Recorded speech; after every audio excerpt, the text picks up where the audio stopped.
Good morning, everyone. My name is Rachel Gotzel. I'm delighted to be the chair of the Rent Guidelines Board, and I'd like to welcome you all to the meeting. So this is one of several of a series. I know many of you have been to meetings before, and this is obviously our intention is to meet to determine renewal lease adjustments for rent-stabilized housing in New York, with leases commencing or being renewed on or after October 1st, 2014, and on or before September 30th, 2015. I will now take roll call. Please respond if present. Magda Cruz. Present. Harvey Epstein. Present. Stephen Flax. Present. Shayla Garcia. Cecilia Hoza. Present. Did I pronounce that correctly? Yes. Thank you. Carol Shine. Present. David Wink. Here. Sarah Williams Willard. Present. Rachel Gotzel. Me, present, obviously. So our next meeting is scheduled for May 1st at 9:30 here at the Landmarks Preservation Commission Conference Room. For that meeting, tenants and owners are invited to give group testimony. Owner and tenant members should get lists of speakers to Andrew, please, by April 28th. As stated on our schedule, apartment owners are scheduled for the morning session, and apartment tenant speakers are scheduled to begin at 1 p.m. Hotel tenant testimony begins at 3 o'clock, followed by hotel owners at 3:45. There are copies of our current 2014 meeting schedule. It's here today, and it can be found on our website, nycrgb.org. In addition, there will be some discussion today after the presentations of the information about other meetings. So there will be further information at the end of today or shortly following this meeting. The preliminary vote will take place Monday, May 5th at the U.S. Customs House at 1 Bowling Green in Manhattan. It's currently slated to start at 5:30, but again, there may be some discussion about altering that time. That hasn't been decided yet. The New York State Division of Housing and Community Renewal, DHCR, will testify at our May 29th meeting. In your folder, you'll find the questions presented to DHCR from 2013, along with their responses. Obviously, please review those to see if we have any additional questions we'd like to include this year. And for that, please let Andrew know by May 1st. So in our folders, we have copies of the 2014 Price Index of Operating Costs, as well as the 2014 Income and Expense Study, both of which will be presented this morning. There's also 3 memos by the RGB staff. The first is regarding calculating the PIOC using component weights from the RPIE. This is obviously an acronym-filled board. Data in the I&E Income and Expense Report, and that will be presented along with the PIOC. The second is a memo regarding questions posed to the RGB staff regarding the 2014 Income and IA report recently. So this memo was drafted in response to data inquiries from board members at the April 10th meeting. There's a third memo that was that's new, and this describes a new local law that's relevant to our procedures for voting, which we'll discuss after the presentations of the information. So to the extent that you found a new memo that looks very unusual and not typical, we will discuss that, and I'm sure it's quite clear actually, and it'll be even clearer after the discussion following the presentations. Please note that the annual filing of the Conflicts of Interest Board financial disclosure reports, that period has begun, and it will run from April 21st through May 16th, 2014. Okay, so I will now introduce who all of you know, Andrew McLaughlin, the RGB's Executive Director, and he'll be presenting the 2014 Price Index of Operating Costs. There are copies of this report here today, and for those in the audience, it will be also available on our website after the meeting.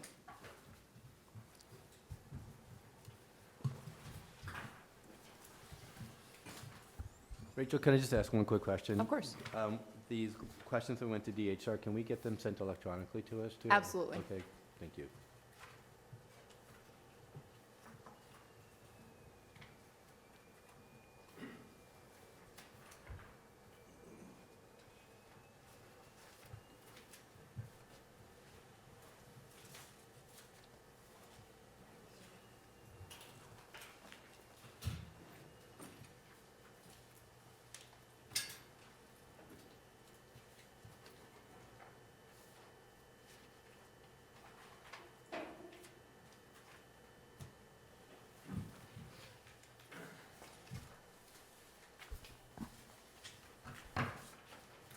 Good morning. Just a reminder that, once again, we are being video of the meeting. So in the last, the video, that we don't always have our mics turned on, so when you do talk, please make sure that your mic is on so we can pick up the sound. It's good to be here this morning. It's great to have a new chair. I'm very relieved.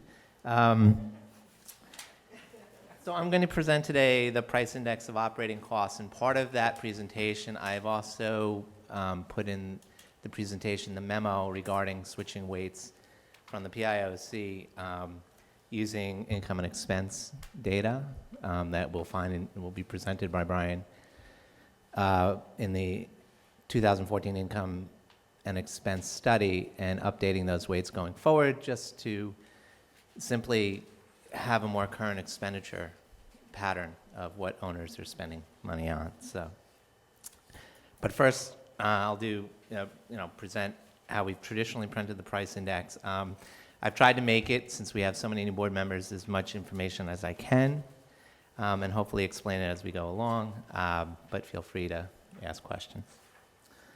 The price index of operating costs measures the price change in a market basket of goods and services used in the operation and maintenance of rent-stabilized apartment buildings in New York City.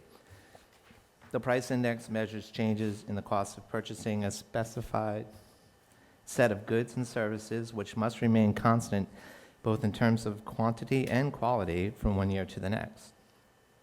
Changes in the overall PIOC result from changes in prices of individual goods and services, each weighted by its relative importance as a percentage of total operating and maintenance expenditures. The PIOC consists of 9 cost components, each designed to measure changes in a category of costs such as fuel, insurance, and utilities. Just a quick question. You mentioned quantity as well as, why does the quantity have to stay consistent year to year? Well, there's certain specs in the price index. So when we measure something like the amount of electricity used in a building, Right. Or gas used in a building to heat a building, for example, there's a certain number of therms that would be typical to a multifamily building, and the cost changes are based on those. So, or price changes are based on that. So some of them, it has to do with quantity. Taxes has to, in a sense, have quantity because it's the assessment is a part of that as well. So, but other items such as like, plumber's costs, we don't measure how many times a plumber goes. It's just we measure the price change for the cost of an hourly, not hourly, but of doing a job, but we don't say how many times they go and do that job. So some of the items are quantity and some are quantity and So some aren't. using your electricity examples of quantity of electricity could fluctuate because you buy new refrigerators in your building and your energy prices go down whether you have electricity or Yeah, not. but it's based more on, and there's a certain amount used. That's going to be used by certain, multifamily buildings. And then above that, the price doesn't change, but you have to hit that level, and they're going to hit that level. It's not like someone who's just an individual apartment. Right, I'm saying like a So- building, so the common area electricity charges could fluctuate depending on the energy efficiency, right? Well, the amount they pay out, but the price is still going to be the same. Right, so the price. So it's dollar not the amount. quantity of that building using that, but the pricing is based on hitting a certain amount. And those prices are different than, say, the individual tenant who's paying electricity. So from that sense. But we're not measuring how much each individual owner is using in electricity every month. So I hope I'm not completely confusing you. But And Andrew, on that note, how do you figure out the quantity around the other soft costs, like labor costs and administrative costs? How do you ascertain that? Well, in general, a price index doesn't do that. It's just measuring price. So when it comes to labor, we take a look at labor costs, or labor, well, some of it's cost, some of it's price. So if we take a look, for example, at a union contract, we'll say on this date there was a particular raise, or healthcare costs went up, or whatever, and that's what we're saying is rising. We're not saying that a typical building has 15 union employees or something like that. That's not how we do it. We're just measuring that change. So that's not really, it's not, it's a price index. It's not always quantity, but there are certain ones in there that are. Andrew, is it fair to say that the questions that are being asked so far might be helping to illuminate why you added the income and expense data this year to help describe the difference between what the PIOC is able to accomplish and what an expenditure study is able to accomplish? Maybe that's part of where the confusion is, I but think so. adding the expenditure weights is not going to change it. It's still going to be a price index. It won't change the PIOC, but it'll help us better understand what the actual expenditures are and how to put the PIOC in context. Right, and where the expenditures are, it's the pattern of expenditures. It's not the amount they're spending on. So, the owner is devoting X amount for taxes. That's what we're changing. But we're not, we're still measuring price for the most part in the price index. So all we're saying is that, owner is going to spend X amount of money in their budget on fuel oil. We're saying that that amount is now representative better in the I&E report because it's a current expenditure. They have to report that, annually. When they're, going back to 1983 to get that, it's not necessarily how owners are spending their money now. But it's not, we're still measuring price. We didn't do anything different in how we're pricing things or measuring those prices. It's just the importance of those prices that are changing based on new expenditure weights. I think as I go, it'll be more clear. So I think we're getting stuck in this, but I think as we go, it will become clear. So this year, the PIOC for all rent-stabilized apartment buildings increased by 5.7%, 0.2 percentage points less than the PIOC percentage change from the year before, which was 5.9%. The PIOC was driven upward by significant increases in insurance costs of 9.3%, utilities, which is 8.4%, and utilities includes gas for heating, natural gas for heating, as well as steam for heating, and fuel oil, which rose 7.8%.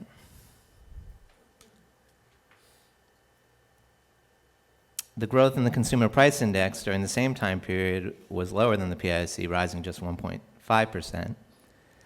The core PIOC rose by 4.7%, and the PIOC is projected to be 1.7% in 2015.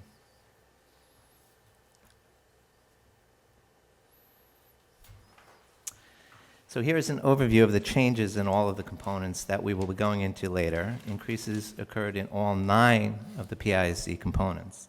Notably, as I said, fuel oil costs rose 7.8%, insurance costs increased 9.3%, and utilities increased 8.4%. More moderate increases were seen in the remaining 6 components that range from 2.5% to 5.5%. These changes in costs resulted in a total increase of 5.7%.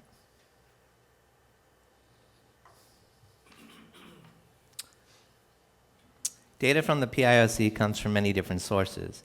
As you will notice, we separate this information into 6 different categories. The vendor survey is designed to collect prices from vendors who sell to owners of rent-stabilized buildings. Each year, temporary survey workers are hired to collect prices. Vendor quotes were obtained over the telephone and for the second consecutive year from websites and that carry items in the PIOC's market basket of goods. The number of recorded price quotes gathered this year were 693. The owner survey gathers information on management fees, insurance, and non-union labor from building managers and owners. Survey questionnaires, accompanied by a letter describing the purpose of the price index, was mailed to owners of managing agents of stabilized buildings. If the return questionnaire was not complete, an interviewer contacted the owner-manager and the missing information was gathered. All of the price information given by the owner-managing agents was then confirmed by calling the relevant insurance and management companies and non-union employees. Owners also had the option to complete the survey online. The sample frame for the owner survey included over 41,000 stabilized buildings registered with the DHCR. A random sampling scheme was used to choose 5,100 addresses from the pool for the owner mailing. A total of 539 return surveys contain usable information, from which 396 quotes of owners' annual insurance costs, 126 non-union labor quotes, and 90 management fee quotes were validated. Utility costs are gathered directly from the companies that provide these services. Con Edison and National Grid post price rates, fuel adjustments, and tax rates for electricity, gas, and steam on their websites. Verizon provides information for telephone charges, and the New York City Water Board the rate on water and sewer charges. Property tax information is provided by the New York City Department of Finance. Union labor costs, such as wages and benefits, are gathered directly from the unions that work in rent-stabilized buildings. These unions represent such workers as doormen, janitors, desk clerks, and maids. Non-union wages for supers and janitors are collected, as I said, as part of the owner survey. The state and federal departments of labor provide us with information regarding Social Security taxes and unemployment insurance. And finally, the fuel survey is designed to gather monthly prices of fuel oil from local fuel vendors. Andrew, I'm sorry, quick question. Mm-hmm. The 5.7% then is not a straight line average of, it's actually on the preceding slide. That's not a straight line average, that's a weighted average of. It's a weighted average, exactly, right. So basically, whatever that price relative is for that component is multiplied by the weight it carries in the price index, and then you add all those up, and that's what gives you the 5.7. In a follow-up to that, Andrew, you said, correct me if I'm wrong, that 2015, the PIOC is expected to be 1.5%? 1.7. 1.7. The 1.5 was the CPI increase during that Oh, I'm sorry. time period of the current price. Okay, and then secondarily, on the owner survey, did that include very small buildings, like 6 to 10? It was pretty Do you have much. that breakdown? Yeah, it's a pretty random. I shouldn't say random. It pretty. I didn't mean to say random at all. The surveys we sent out was indicative of where the number and location of where the stabilized buildings are. Our return back, to be honest, we didn't. I don't know. We'd have to take a look at the returns that we actually got back. And see if it's as representative as what we sent out. So we generally don't take a look at that. Is it possible to look at that? I'm curious to see the breakdown by size of properties as well as location. Yeah, it would. Yeah, it is possible. It will take some work, though. Just on that question, Andrew, Possible. on those buildings, do we know if the buildings have a 100% rent stabilization rate or just one rent stabilized unit? Would you be able to know that from what you've sent out? When we send out, if the building is registered with Division of Housing and Community Renewal, it's considered rent stabilized. So we actually take the co-op condos out, but other than that, it could have one or it could have 100. All units or one unit could be stabilized at that point. Andrew, Yeah. do you have a sense of how accurate the projected PIOCs have been over time?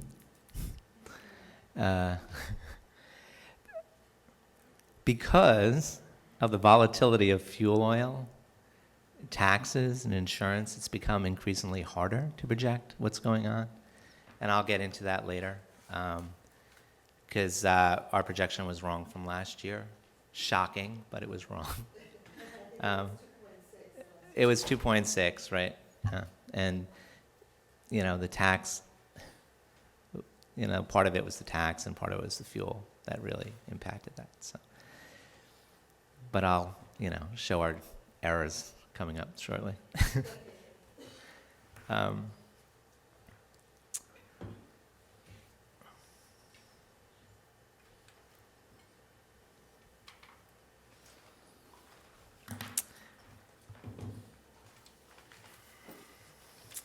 So the data collected for the price index is gathered from basically 4 different source types.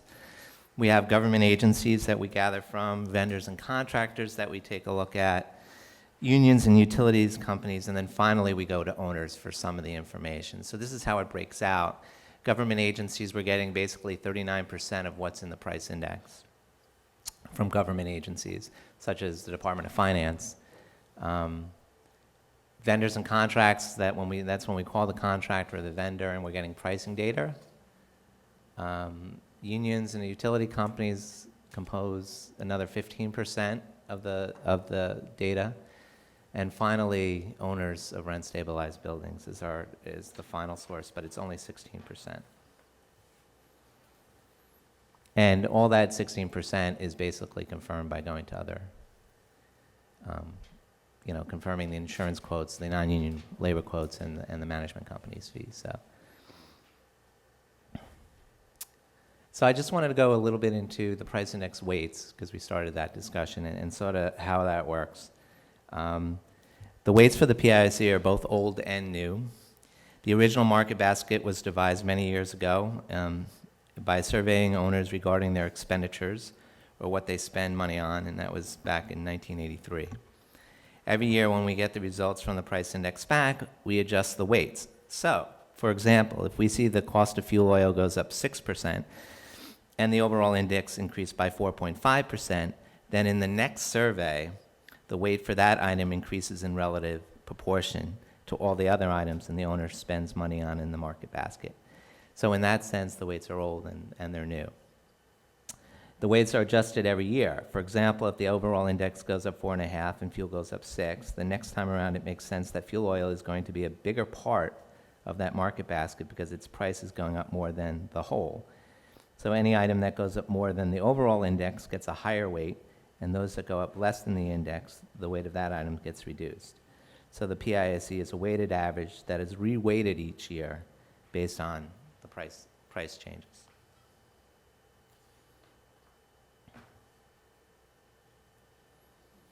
So now I'm going to go into each of the 9 components. The real estate tax component of the price index is the largest component and is in fact represents 30% of owners' costs in the price index.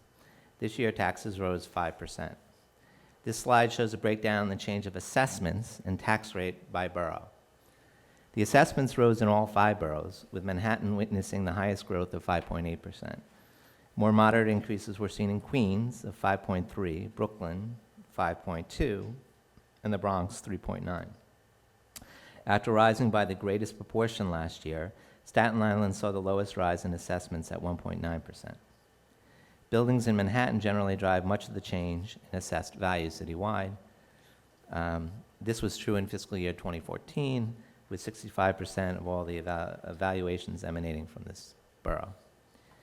Andrew, just a quick question on this, because I'm wondering how much the changes in the taxes that are driven in Manhattan connect to the deregulation of the units that are happening in Manhattan. Is there any way to assess where the increase in taxes are somehow connected, like the value of the property and the taxes increase could be that because of the value of the building's gone up because there's more deregulated units in that building and there the assessed value goes up? It's nothing, I mean, I could look at it, but there's nothing off the top of my head that I could get to that, so. The large majority of the rent-stabilized multifamily properties are in tax class 2. And there was a 0.3% decline in the class 2 tax rate from fiscal year 2013 to fiscal year 2014. And so as a result, the tax rate declined in each of the boroughs, as you can see. This decline in the tax rate, coupled with the rise in assessments, resulted in an overall increase in the tax component of 5%.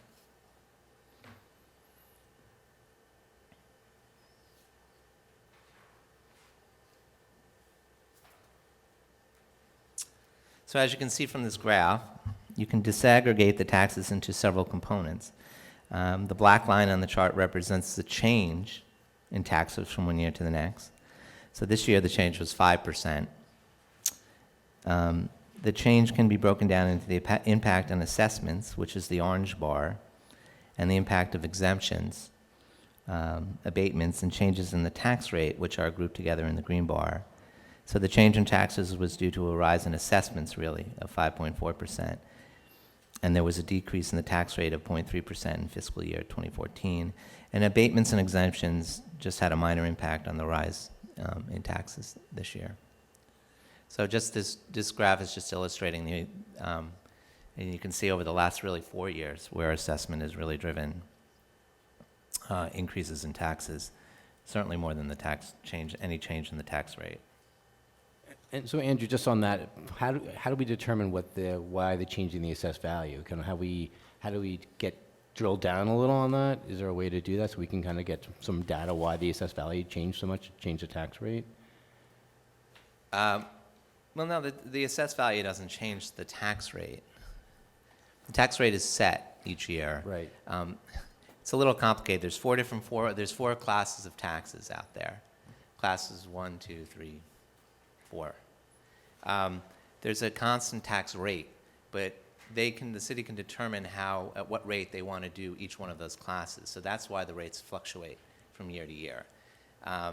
So I'm not sure what determines those. Those are decisions beyond, and it's not necessarily related to assessments. Assessments is sort of a separate thing.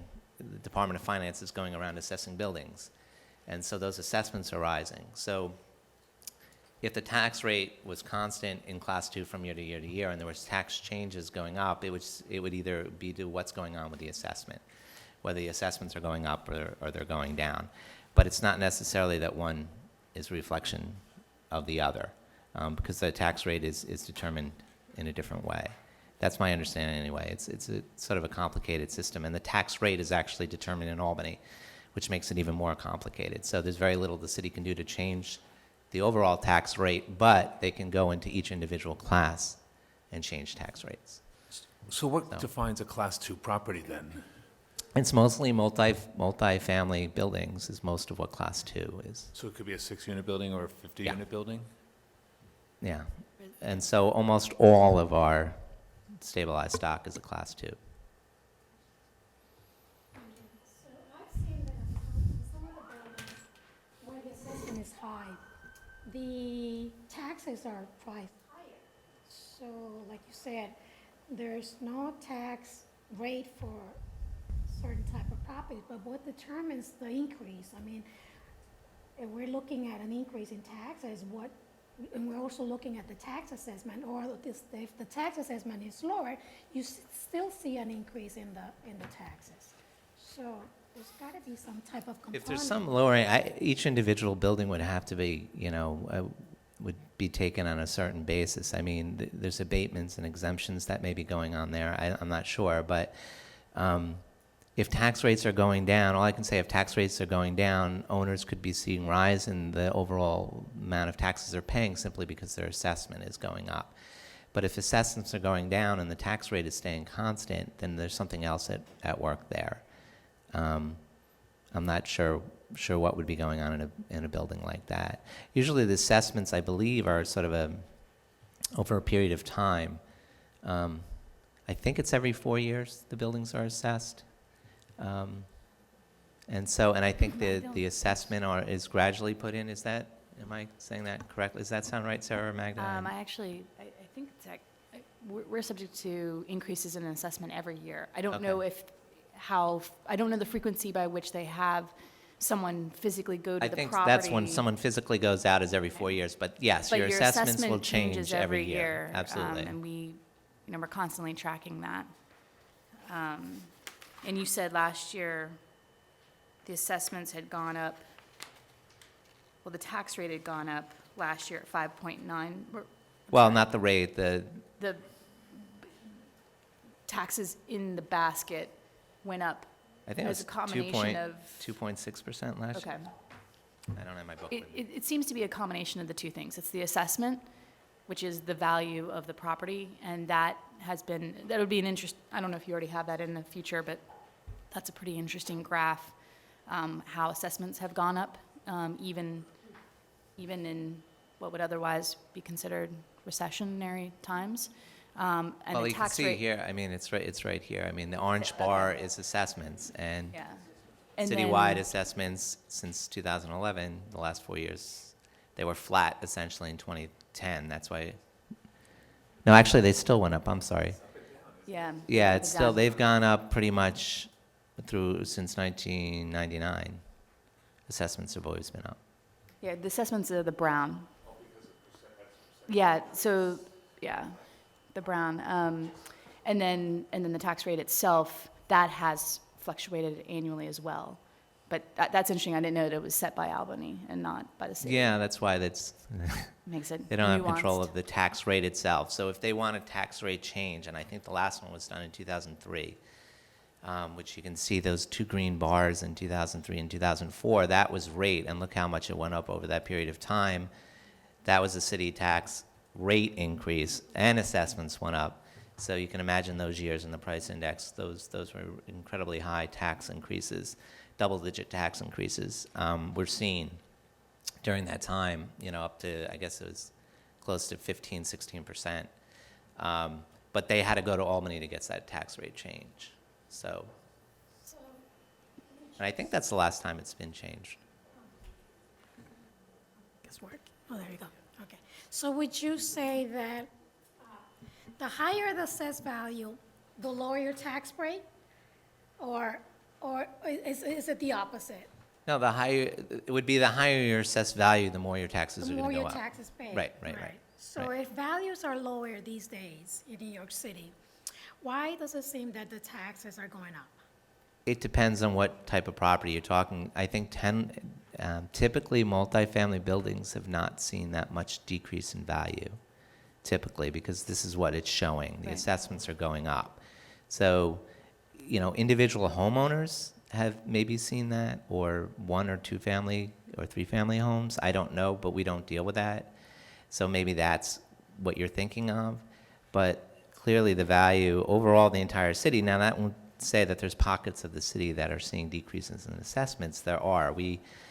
There are some years, I think if we go back and look at the data, there were certain boroughs that the assessments went down in during those recession years. I think the Bronx perhaps.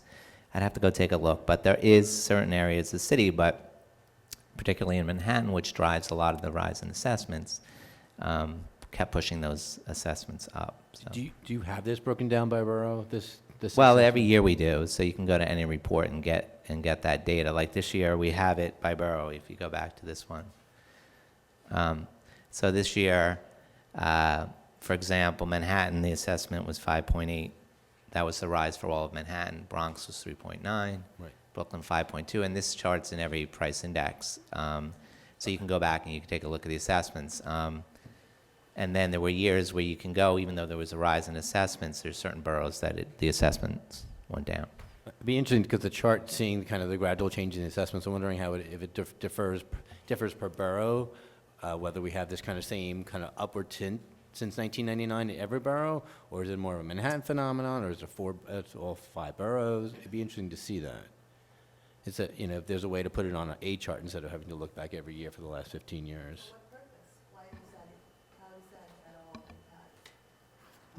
The change in the assessed value? No, if you break it all down by borough, everybody's going to get the same rent increase. So I don't follow why you find that to be interesting. If you could just elaborate a little bit your thinking on that. So the question really is if there's a cost that's associated with owners all over the city, or it's a cost specific to a borough or so if we see huge assessments and it's a big part of the PIOC, the increase in the cost of real estate, if it's a citywide phenomenon, or is it just mostly a Manhattan phenomenon? And that in some ways... Does that mean then Manhattan owners get a higher rent increase? Well, there's another question about do Manhattan owners have a higher percentage of deregulated apartments in the building and therefore have higher rent rolls? It's a separate question we need to have. It's an income issue as well as an expense issue. So we're looking at each factor per borough to determine the actual cost, to determine how owners are doing and how tenants are doing to assess the overall increases we're proposing. Well, from a snapshot standpoint, it looks like Brooklyn, Queens, and Manhattan all tracked fairly the same. And then also the information that the research team provided, which was, again, I thank you so much for the follow-up questions for us, showed that Manhattan actually had a tremendous quantity of both buildings and units of rent stabilized in there. And so to the question about number of units within a building, that also got normalized when they did the analysis of by borough, the number of units within the borough. It's interesting to figure out also that we've lost, in a report that the comptroller release yesterday talked about losing 250,000 rent-stabilized units over the last decade. It would be interesting to figure out, like, the 250,000 units that are in Manhattan, is that the same constant number that it was 15 years ago, or we've seen a loss in units in certain boroughs where we'll see the loss of this rent-stabilized stock? Where has that happened? Which will then say that in buildings that we assume are rent-stabilized, maybe they don't have a full rent-stabilized building. I do want to caution this whole team about the report that was released yesterday. I don't know how many people had the benefit of reading it. I definitely didn't have the benefit of reading it. Our whole research department didn't have a chance to. So I'm not to disregard your question, but I can't respond to that or even discuss it because I wasn't able to read the report. But it is interesting. But I understand what you're saying, though, and it is interesting about the assessments. It looks like Manhattan and Brooklyn and Queens, which, by the way, have a very big percentage of the number, not only the number of units, but also the number of buildings of rent stabilized, seem to track, at least in this year, fairly consistently. It's definitely the secret sauce of Department of Finance. Like, if anyone here can figure out how they determine the assessments, I applaud you. But it is, I didn't realize that it's been since 1998 that assessments have continued to go up. Yeah. I can go back Amazing. to that. Oh, too far. Okay. Labor costs. The price index measure of labor costs includes union and non-union salaries and benefits, in addition to Social Security and unemployment insurance. The cost of unionized labor makes up nearly 2/3 of the labor cost component. The entire labor cost component comprises 12.5% of the overall price index. Labor costs rose 3% this year. This rise in labor costs was due to increases in union and non-union wages, as well as rises in health care and pension contributions. As I said, wages comprise 3/4 of the labor cost component. Non-union pay increased by 2.9%, 0.2 percentage points higher than the increase in 2013. While non-union wages increased slightly, unionized wages rose at the same pace as in 2013, rising by 2.4% for the second consecutive year.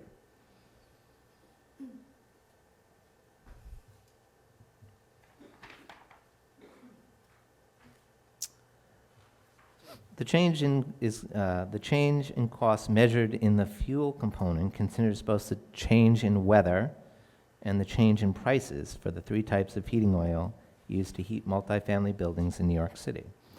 This year, the fuel oil cost rose 7.8%. Over the past 12 months, cost-weighted fuel oil prices, which do not take weather into account, increased by 0.3%. The price for number 2 oil, which comprises about half of this component, decreased 0.8%. Conversely, prices for number 4 and number 6 heating oil increased, rising 1.8% and 0.8% respectively. Along with measuring price, the PIC also takes into account the effect of weather on the demand for fuel oil, especially during the heating season when the large majority of the fuel is burned. Since this year was colder than last year, weather increased the demand for fuel. Then a combination of the increase in heating oil prices and increase in the weather, it resulted in a fuel cost rising 7.8%. Andrew, I have a question. Sorry. In the report on page 6, it said this year's fuel oil component rose, as you stated, 7.8%, a lower rise than witnessed in last year's index of 20%. Right. Can you explain that? If this was a colder year, am I missing something? No, well, last year, the fuel component rose 20%. It was a colder year, but not as colder than you may think. It was a snowier year, but the actual amount, it was only 7.8% colder this year than last year. We use heating degree days, which are defined in the EndNote 3.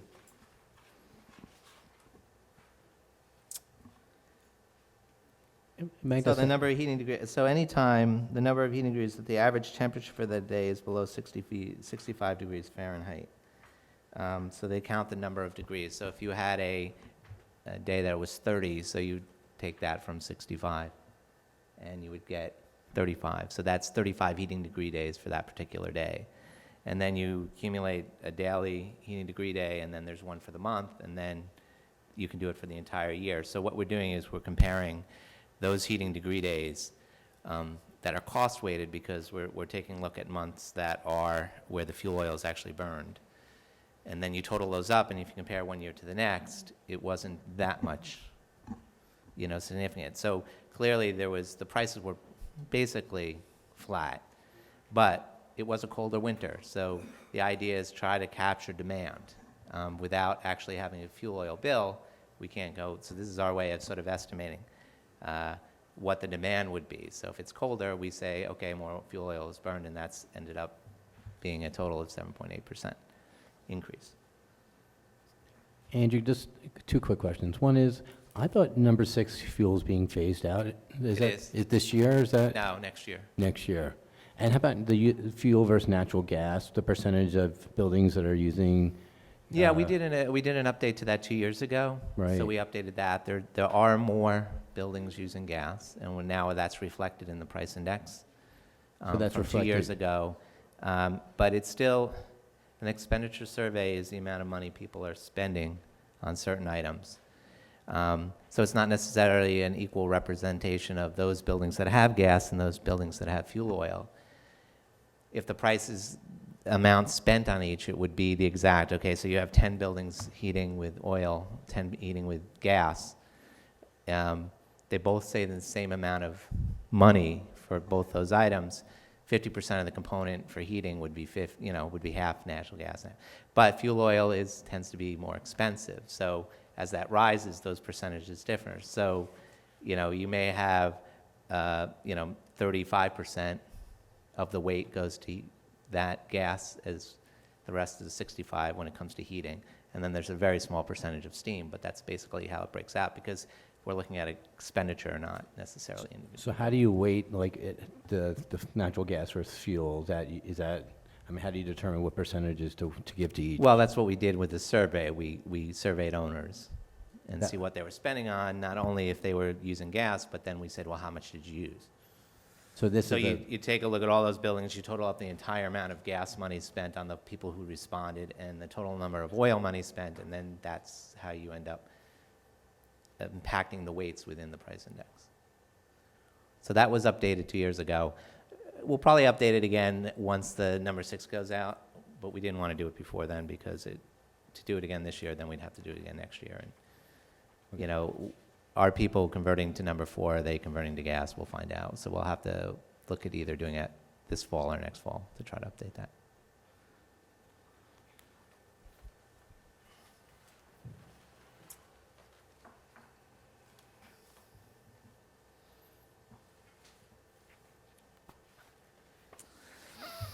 So over the past 10 years, the average prices per gallon for all fuel grades, which are pure prices that do not factor in weather, have risen substantially.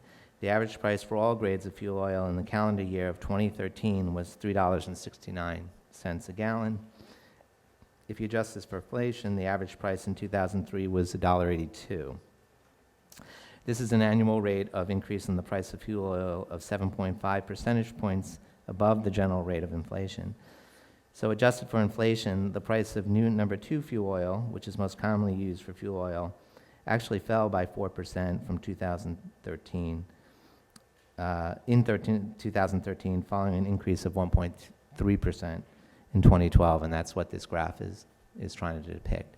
But over the last 10 years, you can see how just the rise in price, this is simply price, the impact of the increase in fuel oil prices.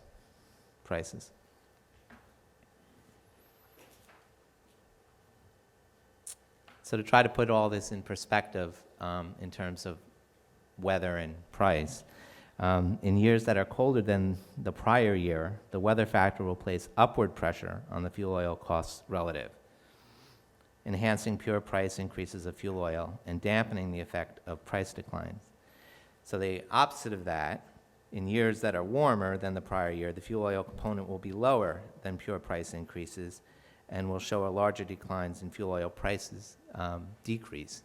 So if you get warmer weather and decreasing prices, you're really going to get a decrease in the amount of fuel oil being used.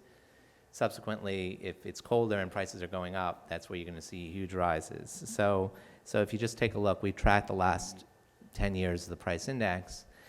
You can see, for example, this year, fuel oil costs relative is 7.8, but fuel oil prices just rose 0.3%. And Steve, you were talking about last year, if you take a look, fuel oil cost relative was 20%. Price was only up 2.9 because if you took the year of winter comparing 2012 to 2013, it was much colder. So there was a bigger spike in the amount that was used. And so you can sort of take a look at these and see how they're working. So we represent it that way.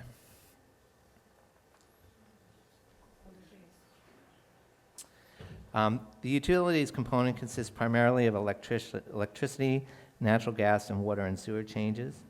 In fact, water and sewer costs account for over 60% of the utilities component. Natural gas, and this includes natural gas that's used for heating, and electricity costs make up another third, and telephone and steam are just a very small part of this component. So this year, utilities increased 8.4%. The growth in this component was driven by a 5.6% increase in water and sewer costs and a 16.9% rise in gas costs, including gas used for heat. The cost of electricity, which account for 9% of the weight in this component, rose by 8.5%, and steam costs, which actually fell by 3.3%. And telephone costs, which rose by 2.1%, had very little impact on this overall price change.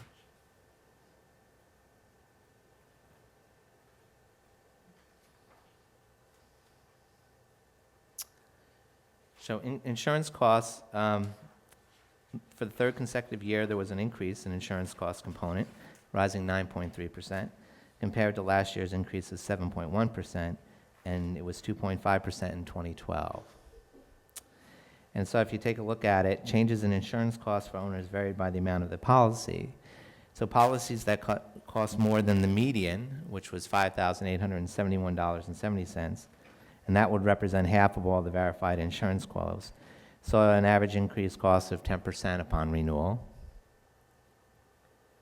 And so if you go under that median, at that median or less, you saw those buildings having an increase in insurance of 5.9%. So basically saying that the larger buildings had a higher increase in costs on average. Magda. Was a factor on the increase, the hurricane? Yeah, I think this is a result of the hurricane. It's still being felt in the insurance industry because we're capturing prices that go back into that, I guess, from April or May of last year to this year, the policies. So yeah, you're getting impact from cost increase from Sandy. Yep, which we thought would happen, actually. We've also seen on the owner side, excuse me, lending requirements for insurance, the coverages and not just the amount of coverage, but the types of coverages. The requirements from lenders now have gotten a lot more stringent. So that it might also not just be the actual cost of the insurance, but also the amount of insurance that the owners have to have.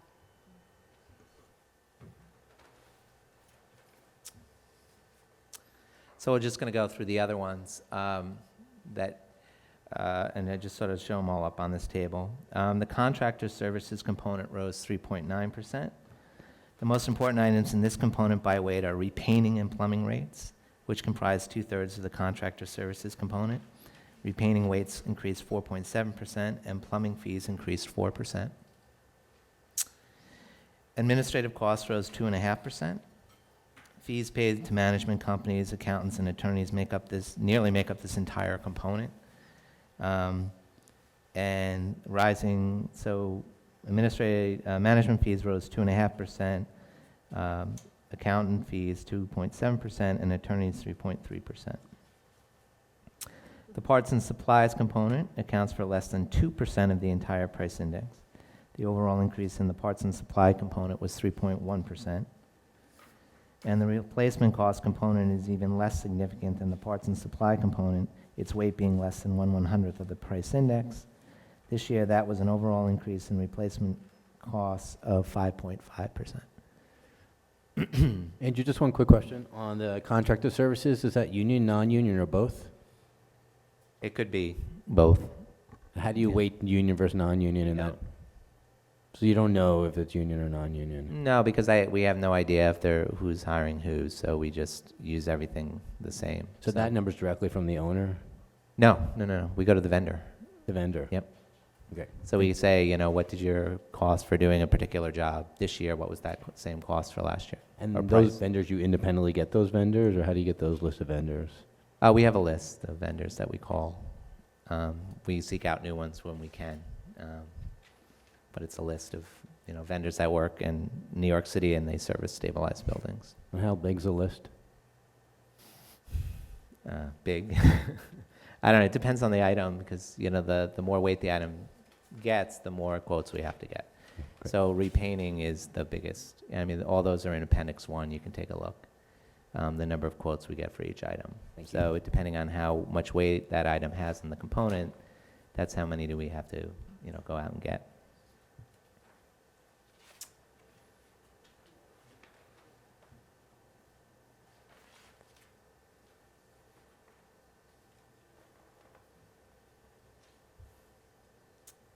So in addition to the all apartments price index, we can do it for different types of heating and by age of the building.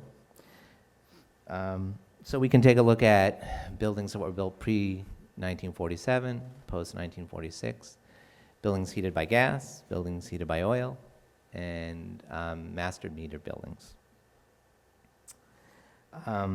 Although the expenditure weights for all rent-stabilized buildings and each of the five subcategories of buildings differ, the price changes are the same for each of the 6 indices. So the prices remain the same. It's just, again, going back to that weighting, the importance of those prices in these buildings.